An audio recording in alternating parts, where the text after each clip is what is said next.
Assalamualaikum warahmatullahi wabarakatuh. Alhamdulillah bi ni'matihi tatimmus shalihat wa bi fadlihi tatanazzalur rahmah. Asyhadu an la ilaha illallah wahdahu la syarikalah wa asyhadu anna Muhammadan abduhu wa rasuluhu la nabiyya ba'dah. Jemaah yang dimuliakan oleh Allah, bersyukur kita kepada Allah. Alhamdulillah, kita baru selesai melaksanakan sholat maghrib berjemaah.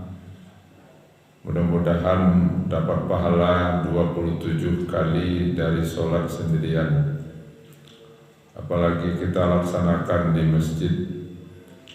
Kemudian setelah itu kita sholat sunat, berdoa, berzikir, dan kita mendengarkan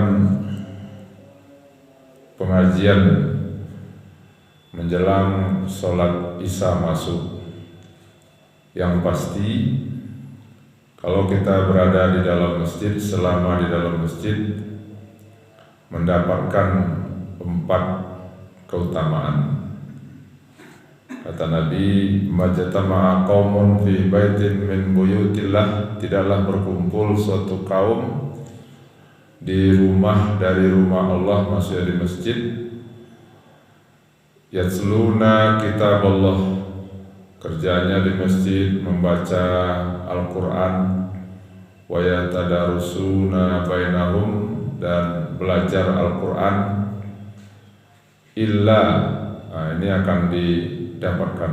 Pertama, nazalat alaihimus sakinah, Allah berikan kepada orang-orang yang mau iktikaf, berdiam di masjid, walaupun hanya sebentar, akan mendapatkan yaitu ketenangan jiwa. Yang kedua, wa ghasyiyatuhumur rahmah, dan mereka akan diberi oleh Allah rahmat, kasih sayang Allah.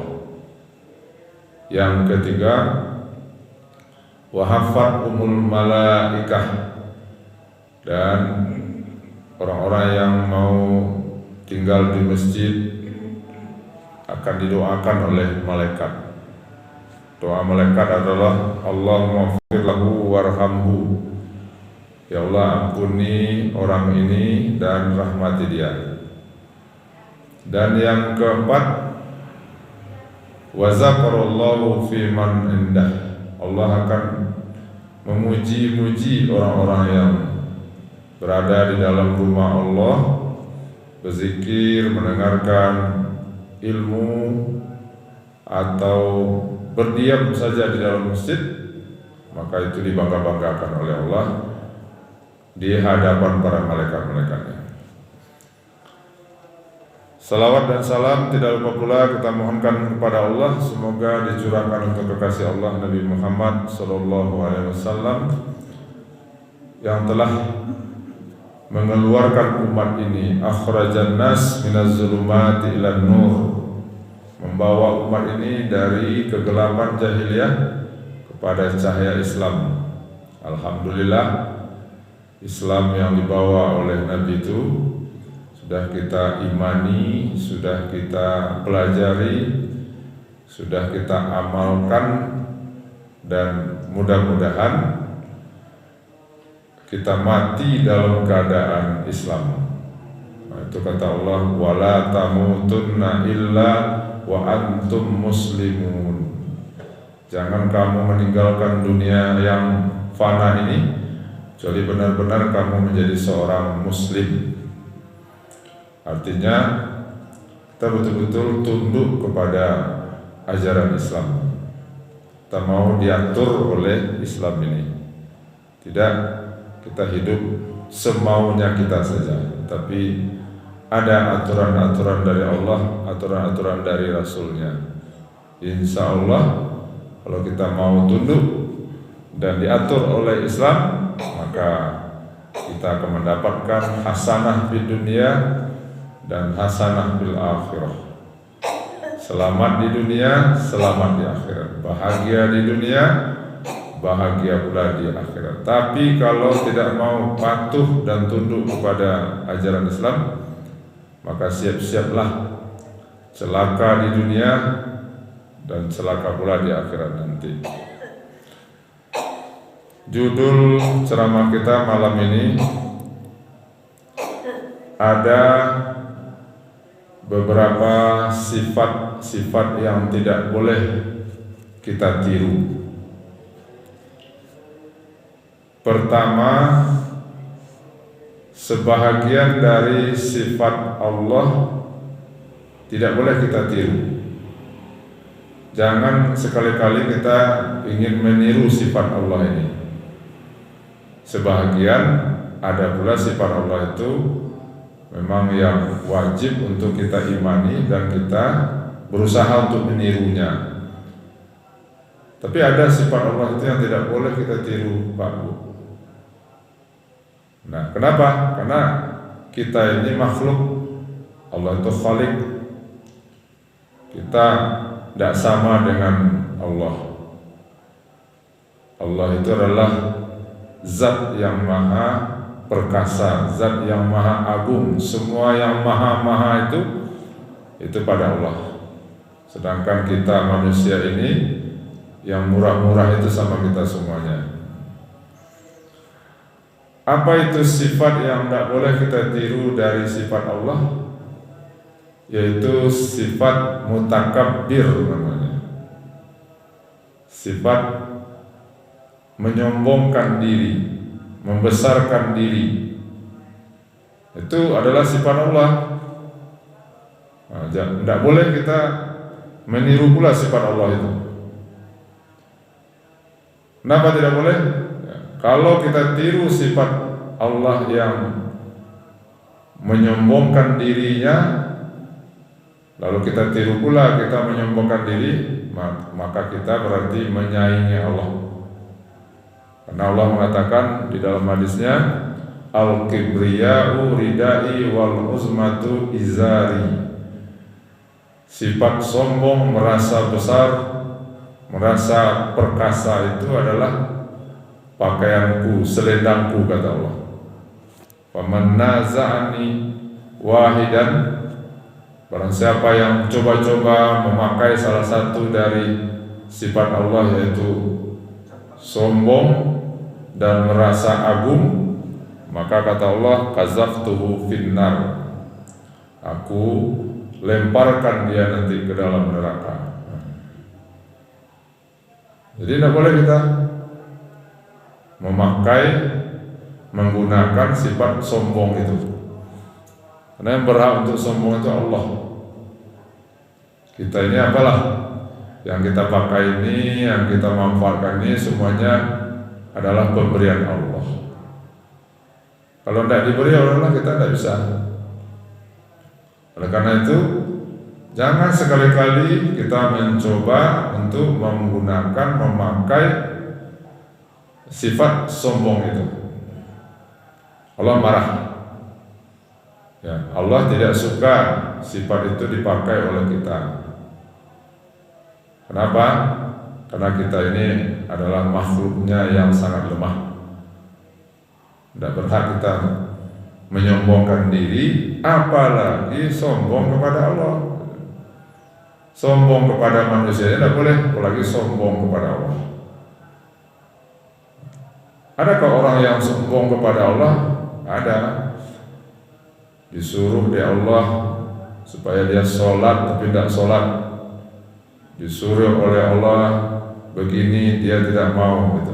Dia tentang, dia lawan, dia langgar larang-larang Allah itu.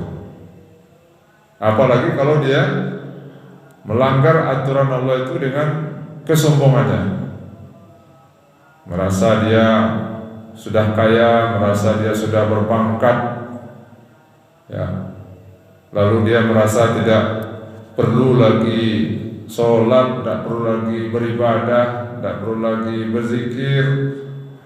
Tidak ada gunanya lagi berdoa karena sudah punya semuanya. Itu namanya sombong, kata Allah. Nah, orang-orang yang sombong seperti itu dibinasakan oleh Allah. Iblis,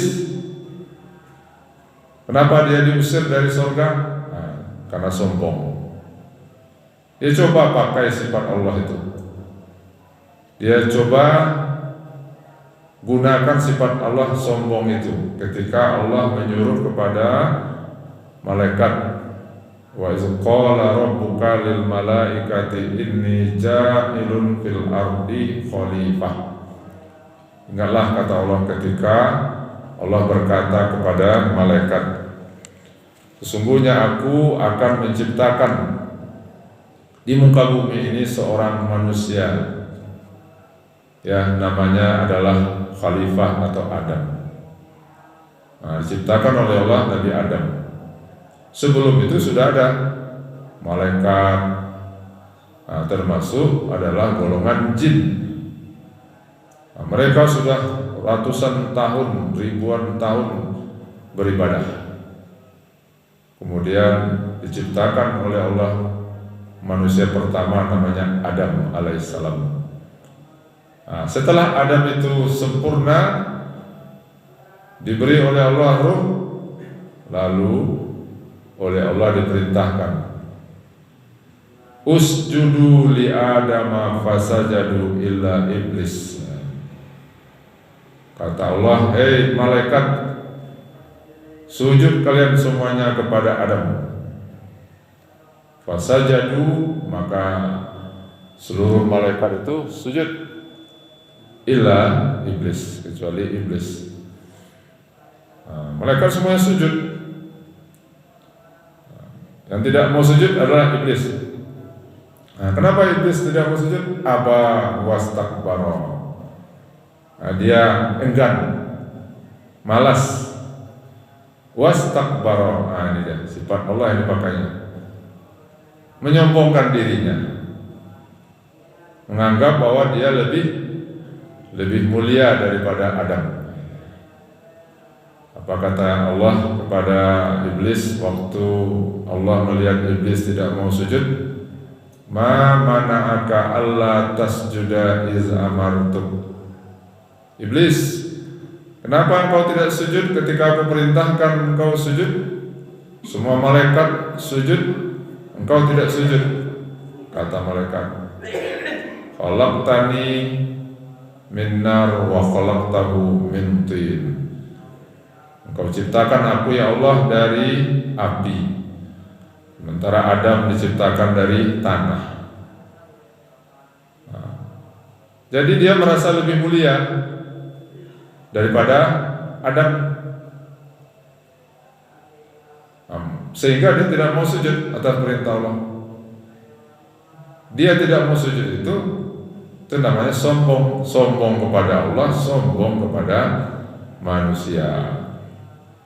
Nah, lalu apa?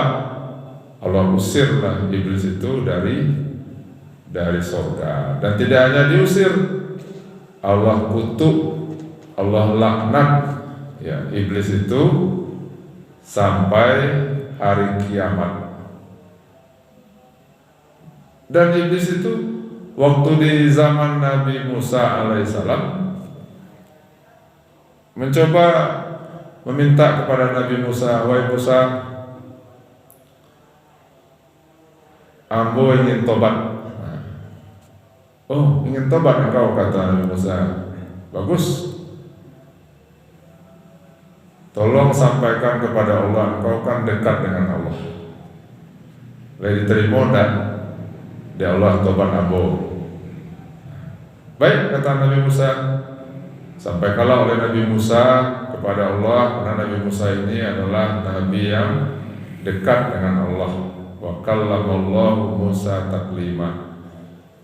Ya Allah, si iblis ingin tobat ya Allah. Baik, kata Allah. Apa syaratnya? Ya Allah, kata Nabi Musa, bilang sama iblis itu kalau dia mau kuterima tobatnya, cari kuburan Nabi Musa. Untuk apa ya Allah? Suruh iblis itu sujud di kuburan Nabi Musa. Sujud di kuburan Nabi Adam. Cari kuburan Nabi Adam, kemudian sujud ke kuburan Nabi Adam. Disampaikanlah oleh Nabi Musa ke iblis. Gimana Musa? Kata iblis. Udah engkau sampaikan? Udah. Apa kata Allah? Kalau engkau ingin tobat, kata Allah, dulu engkau di surga kamu sujud sama Adam. Sekarang Allah perintahkan sujud di kuburan Nabi Adam itu. Apa kata iblis? Sedangkan ketika Adam hidup saja saya tidak mau sujud, apalagi dia sudah di dalam tanah, katanya. Itu apa namanya itu? Itu yang disebut dengan sombong. Kita manusia tidak boleh memiliki sifat sombong itu. Kalau ada sedikit saja sifat sombong itu, tidak akan masuk surga. La yadkhulul jannata man kana fi qalbihi misqala dzarratin min kibrin, kata Nabi kita. Sekali-kali tidak akan masuk ke dalam surga orang yang ada di dalam hati itu walau sebesar biji bayam kesombongan. Nauzubillah min dzalik. Sombong kepada manusia, apalagi sombong kepada Allah. Sombong kepada manusia, merendahkan orang. Sombong kepada Allah, tidak mau patuh atas perintah Allah. Ingkar namanya. Akan masuk surga. Sebesar bayam, biji bayam ada sifat sombong, banyak pun amal kita. Berkali-kali pergi haji, umroh, maka itu semuanya tidak akan memasukkan ke dalam surganya. Kenapa? Karena sombong. Apa yang membuat orang sombong? Pertama, yang membuat orang sombong itu karena ilmu. Ilmu bisa Pak? Karena sekolahnya udah tinggi, S1, S2, S3, udah jadi doktor, profesor. Dianggapnya orang ini semuanya bodoh.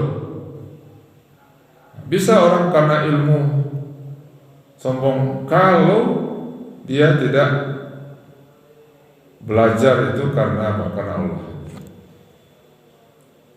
Padahal ilmu yang diberi oleh Allah kepada kita ini sedikit. Wa ma utitum minal ilmi illa qalila, kata Allah. Tidaklah diberi kalian ilmu kecuali yang qalil, sedikit. Jadi tidak boleh kita walaupun banyak ilmu kita, ilmu agama, ilmu umum, tidak boleh menyombongkan diri kita. Yang kedua, apa yang membuat orang sombong? Karena kekayaan. Karena banyak hartanya, banyak uangnya, banyak depositonya, banyak emasnya, banyak rumahnya, sawahnya, tanahnya, kendaraannya. Lalu apa? Tidak mau lagi diatur oleh Allah. Ke masjid tidak mau lagi, dulu bukan main rajinnya. Tidak mau lagi, merasa bahwa beragama tidak penting. Nah, semuanya sudah ada. Bisa membuat orang sombong dengan harta. Itulah seperti Qarun. Qarun itu dulu kan orang miskin, orang bansai, merengek-rengek kepada Nabi Musa supaya didoakan oleh Musa. Doa Nabi Musa itu makbul, didoakan oleh Musa. Jadi orang kaya dia. Setelah dia kaya, bukan main sombongnya. Jika ditanya oleh orang, "Wahai Musa, dari mana engkau dapatkan kekayaan yang sebanyak ini?" Apa jawabannya? Ini semua adalah karena kepintaranku. Dia tidak tahu, dia lupa bahwa apa? Itu dari Allah. Apalagi membuat orang sombong karena pangkatnya, jabatannya. Nah, sudah jadi presiden, jadi gubernur, jadi menteri, jadi wali kota, bupati, sampai ke bawah. Nah, merasa sudah punya kekuasaan. Padahal kekuasaan itu adalah titipan dari Allah. Nah, itulah seperti Fir'aun. Fir'aun dengan kekuasaannya itu dia sampai dia mengatakan, aku adalah Tuhan kalian, katanya. Jadi itu yang ketiga yang membuat orang bisa sombong. Pertama karena ilmu, yang kedua karena harta, yang ketiga pangkat, jabatan, yang keempat ini amal ibadah. Saya juga membuat orang sombong, Pak. Merasa sudah banyak amal ibadahnya, ke Mekah sudah berulang kali, haji, umrah, zakat sudah sekian kali, merasa sudah penuh. Nah, lalu melihat orang-orang yang berdosa itu, melihat orang yang berdosa itu dengan pandangan yang rendah. Saya ahli ibadah. Atau juga bisa. Hati-hati. Jadi yang keempat, bisa orang sombong karena ibadahnya, merasa ibadahnya sudah banyak. Nah, makanya di awal tadi kita katakan sifat Allah yang tidak boleh kita pakai, kita tiru adalah al-mutakabbir atau takabbur, sombong. Kalau bahasa awalnya takabur, ya, gampang itu takabur namanya. Bisa diatur. Karena apa? Kita yang berencana, yang memutuskan itu adalah Allah. Itu yang harus kita yakini. Semua yang terjadi di alam ini adalah atas izin Allah. Kemudian sifat apa lagi yang tidak boleh kita tiru? Yaitu sifat syaitoniyah. Sifat syaiton. Sifat setan itu banyak. Tidak boleh satu pun untuk kita tiru, kita pakai. Apa sifat setan? Yang pertama, setan itu pendendam. Setan itu dendam. Kapan setan itu mulai dendam? Setan dendam ketika Allah mengusir setan atau iblis dari surga. Kenapa dia diusir? Dianggapnya gara-gara kehadiran dari Nabi Adam. Nah, tadi cerita di awal tadi. Karena Allah ciptakan Nabi Adam, kemudian Allah suruh dia untuk sujud, dia tidak sujud, lalu Allah usir dia dari surga. Jadi dia dendam sama Adam, karena gara-gara Adam lah dia diusir dari surga. Nah, sifat pendendam itu sifat setan. Haram untuk kita tanam di dalam hati kita. Tidak boleh kita simpan sifat dendam itu, karena itu bukan sifat manusia. Sifat manusia itu adalah pemaaf. Tapi sifat pendendam adalah sifat setan. Makanya setan waktu dia akan diturunkan, dikeluarkan dari surga itu, dia bersumpah, apa katanya? Ya Allah, aku akan bersumpah akan menjadikan hambamu itu sedikit dari hambamu itu yang bersyukur. Jadi memang setan itu dendam, iblis itu sangat dendam kepada Nabi Adam dan anak cucunya.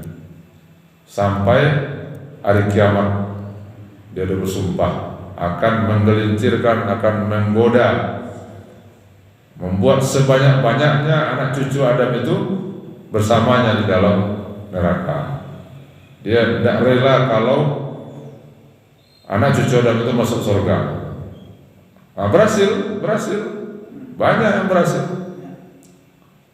Tapi banyak juga yang gagal digodanya. Yang berhasil itu apa? Itu karena mengikuti sifat-sifat setan. Jadi yang tidak boleh kita tiru dari setan itu pertama sifat pendendam, Pak. Dendam itu disebabkan karena kekecewaan kadang-kadang. Orang dendam karena disakiti, orang dendam karena dizolimi, orang dendam karena dikecewakan. Siapa yang tidak sakit kalau dia dikecewakan? Siapa yang tidak sakit kalau dia dizolimi? Tapi Allah Subhanahu wa ta'ala, Rasulnya memerintah kepada kita agar kita ini menjauhkan sifat dendam. Tetapi yang harus kita pakai adalah sifat pemaaf. Fa'fu wasfahu, kata Allah. Maafkan orang dan berilah kelapangan. Tapi kalau setan atau iblis tidak, dia dendam. Jadi kalau orang ada sifat dendam, sudah bertahun-tahun masih ditanam juga dalam dirinya sifat dendam itu bahaya nanti. Apalagi kalau sampai mati membawa dendam. Kadang-kadang ditanamkan, diwariskan pula sifat dendam itu kepada anak-anak cucunya. Itu ada tuh di beberapa tempat kita dengar. Nah, diceritakanlah bagaimana dia diperlakukan oleh seseorang, lalu katanya jangan sampai dimaafkan. Nah, itu tidak boleh, karena sifat dendam itu akan membuat orang tadi berencana untuk melakukan kejahatan. Sering kita dengar, kita lihat di televisi, kenapa dia membunuh orang itu, membunuh satu keluarga. Alasannya salah satu adalah karena dendam. Akhirnya apa? Berurusan dengan hukum. Orang yang memiliki sifat dendam itu jiwanya tidak pernah tenang, karena di dalam hati itu bergelora terus sifat kebencian, ingin membalas, ingin menyakiti. Tapi kalau orang tidak memiliki sifat dendam, hatinya luas, hatinya menjadi lapang, pikiran menjadi tenang. Tapi kalau orang ada sifat dendam dalam hatinya, sempit, tidak pernah tenang, karena hati dan pikirannya ke situ aja terus. Bagaimana cara membalas? Nah, iblis juga begitu. Iblis itu dendam, makanya iblis itu setiap saat, setiap waktu selalu ingin menggoda, menjerumuskan anak cucu Adam ini. Bahkan orang yang akan meninggal pun itu tetap juga diupayakan oleh iblis, diusahakan oleh iblis supaya orang itu mati dalam keadaan kafir gitu. Bayangkan, itulah dendamnya iblis itu. Makanya Nabi kita menyuruh kalau orang dalam keadaan sakratul maut, maka bimbing dia, jangan ditinggalkan. Dia sudah payah kan, jangan ditinggalkan. Kata Nabi, ajarkan dia kalimat la ilaha illallah. atau bacakan di dekat telinganya surat Yasin. Kenapa? Karena dia sedang bertempur, sedang berperang melawan iblis, setan yang akan membawanya agar orang ini menjadi kafir, meninggalkan dunia ini. Tapi kalau orang yang dalam keadaan sakaratul maut itu kita bimbing dia, ya kita ajak dia untuk membaca kalimat la ilallah, maka kata Nabi, "Maka akhiru kalami la ilaha illallah." Orang siapa yang akhir pada ucapannya la ilallah masuk surga. Jadi iblis tidak rela setiap manusia ini masuk surga. Nah, diusahakan terus oleh iblis itu agar setiap manusia itu kafir, murtad, bangkang, durhaka kepada Allah SWT. Nah, itulah namanya sifat dendam. Jadi itu yang pertama yang tidak boleh kita pakai sifat iblis. Yang kedua apa? Hasad. Nah, sifat hasad itu adalah sifat iblis. Iblis itu dia tidak suka kalau anak cucu Adam ini dekat kepada Allah, patuh kepada Allah, taat kepada Allah. Iblis itu tidak suka kalau manusia ini mendapat kasih sayang rahmat dari Allah, karena dia dikutuk. Sementara hamba Allah yang dekat kepada Allah disayangi, dirahmati. Nah, itu tidak suka itu iblis itu, maka dia hasad, dia dengki, dia iri gitu. Nah, jadi kita tidak boleh Pak memiliki sifat iblis yang kedua, yaitu iri dengki.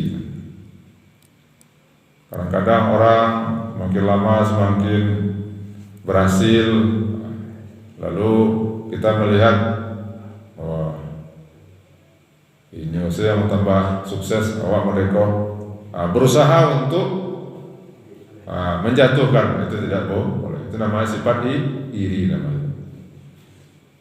Sifat hasad. Sifat hasad itu kata Nabi adalah iyyakum wal hasada, jauhi oleh kamu sifat hasad. Fa innal hasada, sesungguhnya sifat hasad itu yaqulul hasanat kama taqulun narul khatab. Orang kalau punya sifat iri, punya dengki, itu semua amal soleh pahalanya itu habis dimakan oleh sifat hasadnya itu. Padahal sudah berpuluh tahun beribadah, tapi karena memelihara di dalam hatinya itu ada sifat iri, dengki. Tidak suka orang berhasil, tidak suka orang senang. Berupaya dia untuk menjatuhkan orang tadi itu. Nah, kalau ada sifat itu tuh, maka sifat itu akan memakan, menelan semua amal ibadah yang dilakukan. Nah, takut kita Pak, kita mati dalam keadaan amal ibadah habis. Kenapa? Karena ada di dalam diri kita ini sifat hasad. Apa yang akan kita hasadkan sama orang lain? Kalau ada orang sukses, itu adalah anugerah dari Allah. Kalaupun dia umpamanya sukses, taruhlah dia sukses dengan cara-cara yang tidak baik, serahkan kepada Allah. Serahkan kepada Allah. Kalau banyak rezekinya, tidak boleh kita iri. Kita berusaha untuk menghancurkan usahanya, tidak boleh. Karena itu sudah ketentuan Allah, dari rezeki dari Allah. Itu namanya kita tidak rela, tidak ridho dengan ketentuan Allah namanya itu. Maka Allah sangat marah, Allah sangat benci kepada orang-orang yang memiliki sifat iri, hasad, dengki itu. Kenapa? Karena berarti kamu, kata Allah, kalian kata Allah, tidak suka ambuagi orang itu sukses, ambuagi orang itu kaya, tidak suka. berarti kalian menentang Allah. Kita doa menentang Allah. Jadi orang yang hasad itu berarti dia tidak menerima ketentuan Allah. Karena kita ini Bapak dan Ibu sudah ditentukan oleh Allah rezeki kita ini. Tidak perlu kita iri-irian. Kalau orang sukses itu rezekinya tuh. Dan tidak rezeki kita yang diambil Pak. Bukan rezeki kita yang diambil. Kan ada orang, saya pernah mendengar itu, dia buka usaha, usahanya sama, ya berdekatan tokonya, kedainya. Tahu-tahu apa?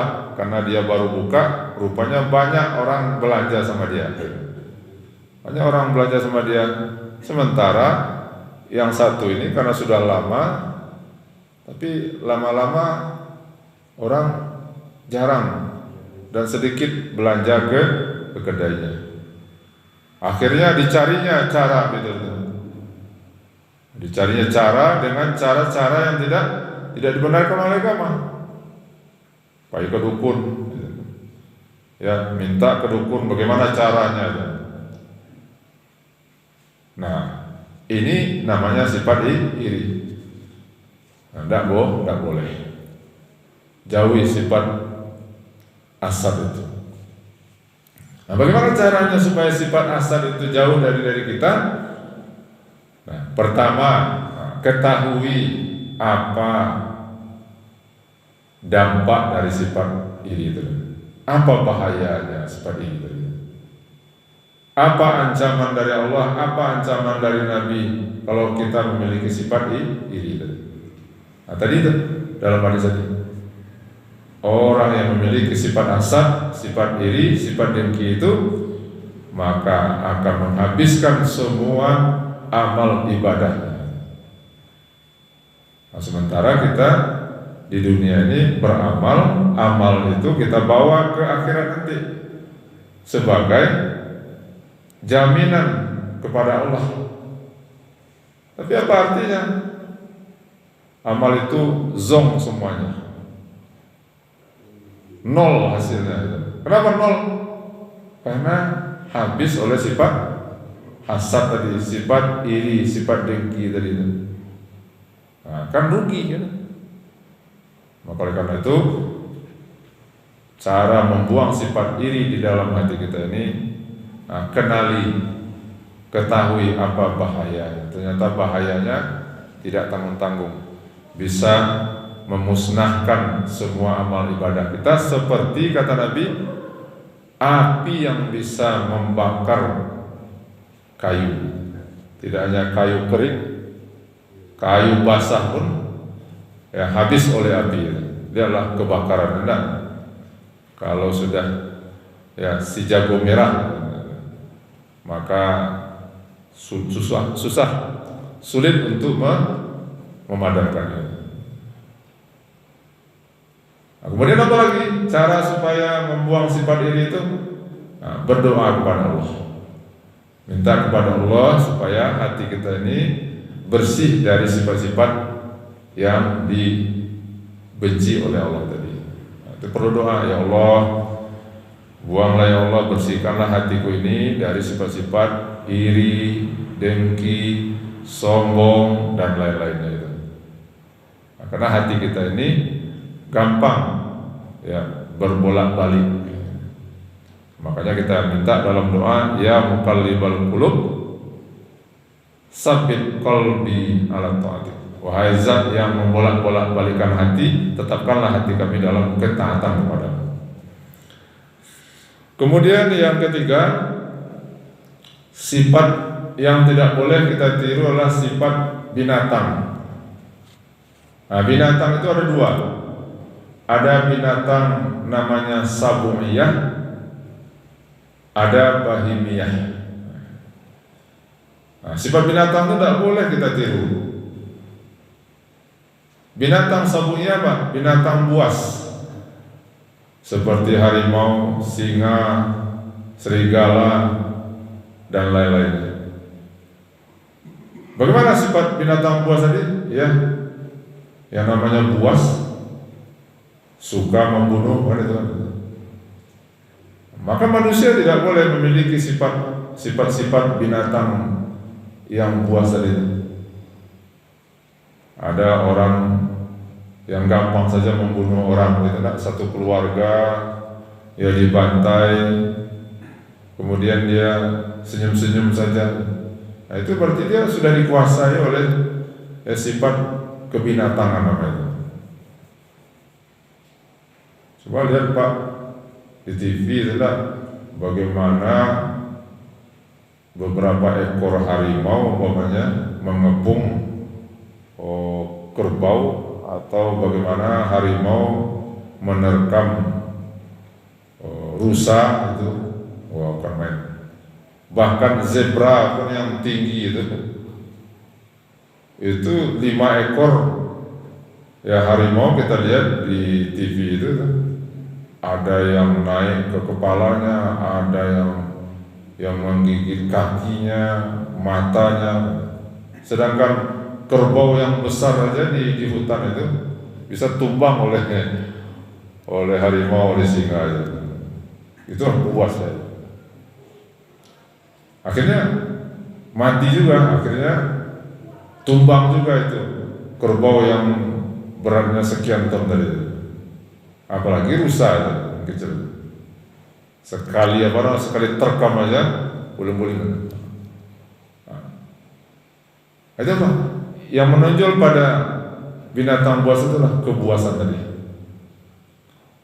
Nah, orang kalau sudah dikuasai sifat binatang buas, maka dia akan melakukan sesuatu yang kadang-kadang bertentangan dengan hukum, bertentangan dengan agama. Kalau orang sudah dikuasai oleh nafsu binatang buas tadi, maka orang membunuh pun ya orang lakukan itu. Tapi kita sebagai manusia adalah manusia hamba Allah yang mulia, maka dibuang sifat-sifat kebinatangan tadi. Nah, yang keempat, sifat binatang yang tidak boleh kita buat adalah yang kita tiru adalah sifat binatang bahimiyah namanya, binatang ternak seperti ayam, kambing, ya, bebek, burung dan segala macamnya. Sifat binatang itu apa? Dia tidak puas tapi serakah. Karena jadi makan seterusnya. Yang terpikir adalah makan, baru kekenyang. Tidak penting sholat, tidak penting beribadah, tidak penting. Nah, lihatlah, kadang-kadang di sebelahnya kawannya ketika Idul Adha tidak, kawannya sudah bersimbah darah, dia makan juga. Jadi dia terpikir adalah yang ada dalam adalah makan perut itu. Nah, kita sebagai manusia tidak boleh memiliki sifat binatang ternak, yaitu apa namanya, yang tujuan hidupnya adalah untuk makan saja. Padahal kita sebagai manusia ini tujuan hidup kita adalah wa ma khalaqtul jinna wal insa illa liya'budun. Tidaklah kuciptakan jin dan manusia kecuali untuk beribadah kepada-Ku. Makan boleh, tapi jangan hanya untuk makan saja. Tapi apa? Makan itu kita untuk hidup adalah untuk beribadah kepada Allah Subhanahu wa taala. Nah, inilah jemaah yang bisa kita sampaikan tentang sifat-sifat yang tidak boleh kita tiru. Mudah-mudahan kita dibimbing oleh Allah Subhanahu wa taala agar kita tetap menjadi hamba-Nya yang patuh melaksanakan perintahnya. Amin, amin ya rabbal alamin. Wabillahi taufiq wal hidayah. Assalamualaikum warahmatullahi wabarakatuh.